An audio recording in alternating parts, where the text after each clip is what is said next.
करते हुए कहते हैं, ध्रुव के वंश में एक राजा हुए अंग, और अंग के पास कोई संतान नहीं थी। उन्होंने उपासना की, भगवान की कृपा से अग्निदेव प्रकट हुए और उन्होंने चरु दिया, और अंग अपनी पत्नी सुनीता को दे दिए। वह प्रसाद जो मृत्यु की पुत्री थी, उसके गर्भ से एक बेन नाम का दुष्ट बालक पैदा हुआ।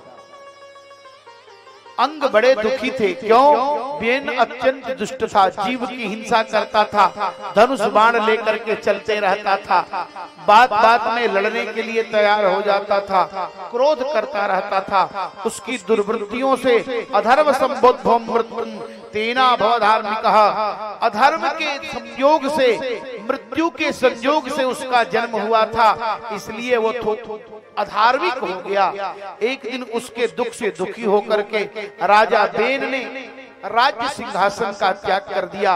राज्य सिंहासन बिना राजा के, राजा अंग ने सिंहासन का त्याग कर दिया।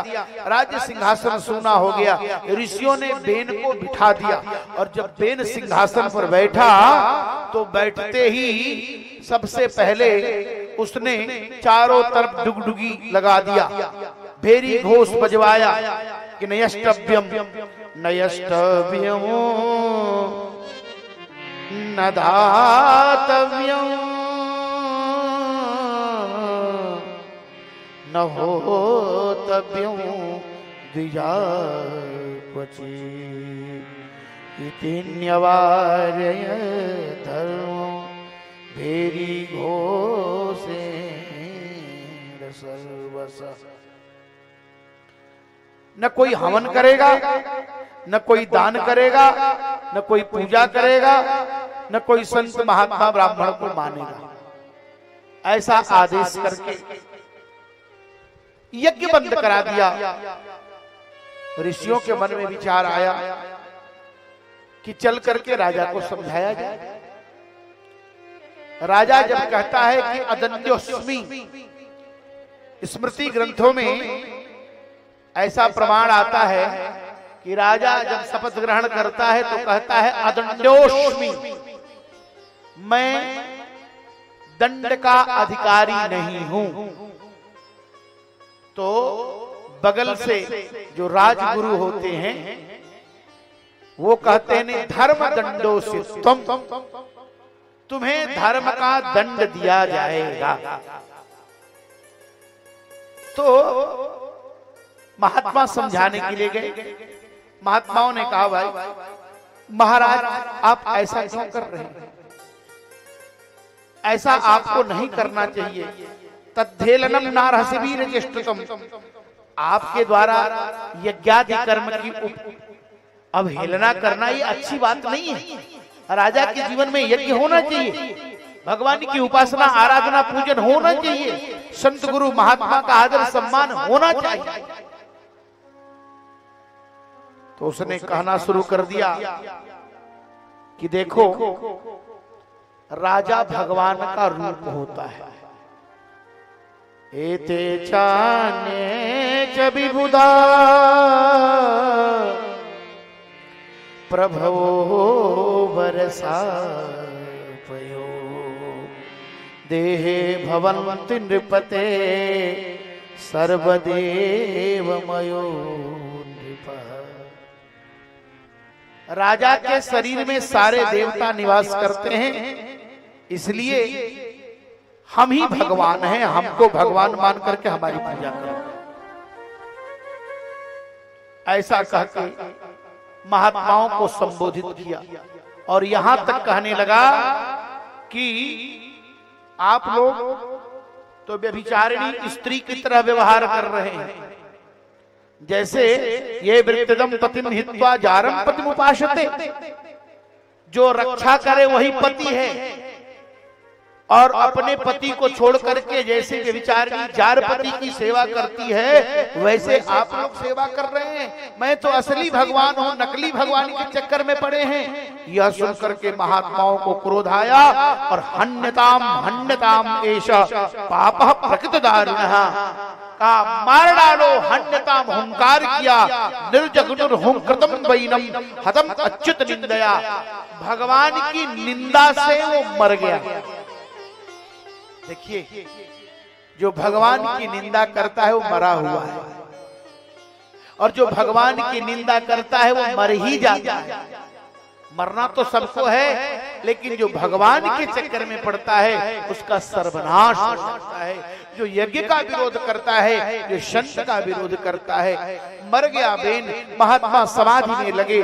बेन की पत्नी उसके शरीर को हजारों वर्ष तक रखे रही, और जब बेन मर गया तो उत्पात शुरू हो गया।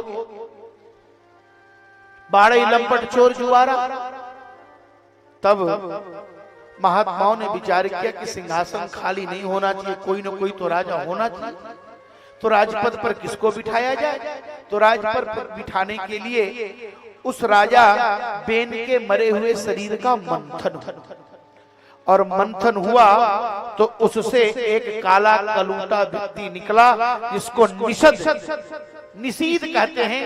प्रतिष्ठित हो जा, बैठ निषीद, बैठ जाओ।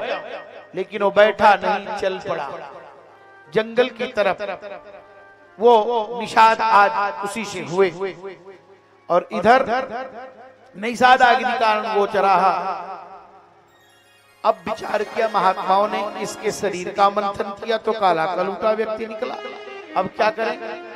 तो राजा तो भुजा का प्रतीक है, छत्री का प्रतीक है, तो दाहिना भुजा का मंत्र बाहुभ्याम मध्यमानाभ्याम, बाहु का मंथन हुआ, और उस बाहु के मंथन से दाहिने से भगवान आए और बाएं हाथ से अर्ची, हृदय से माता अर्ची और भगवान पृथु प्रकट हुए।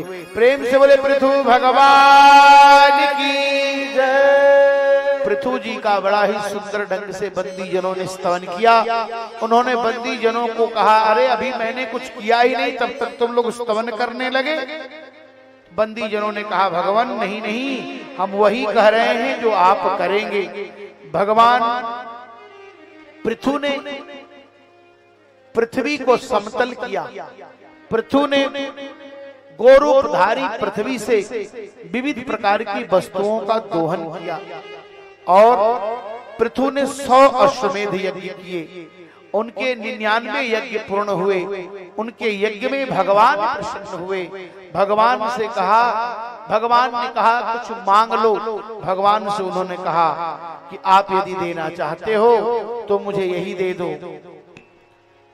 महत्तमांतर हृदयान खच्चितो विदत्स्व कर्णायुत में समे वरः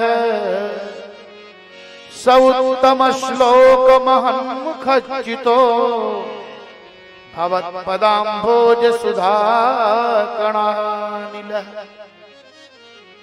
मुझे भगवान देना चाहते हो तो यही दे दो कि महत्तमांतर, महान और उससे भी महत्तर और महत्तमान, महत्तम लोगों के द्वारा, संत महापुरुषों के द्वारा जिनकी कथा गाई जाती है, अच्युत की कथा गाई जाती है। विदत्स्व कर्णाम, मुझे भगवान यदि देना चाहते हो तो यही दे दो कि मुझे 10,000 कान हो जाए। अगर जिसको 10,000 कान हो जाए वो सोएगा कैसे?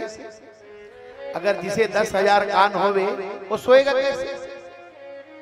10,000 कान कहने का अभिप्राय यह है कि 10,000 कानों की शक्ति इन दोनों कानों में दे दो। ऐसा वरदान उन्होंने मांगा। तथास्तु कह के भगवान चले गए।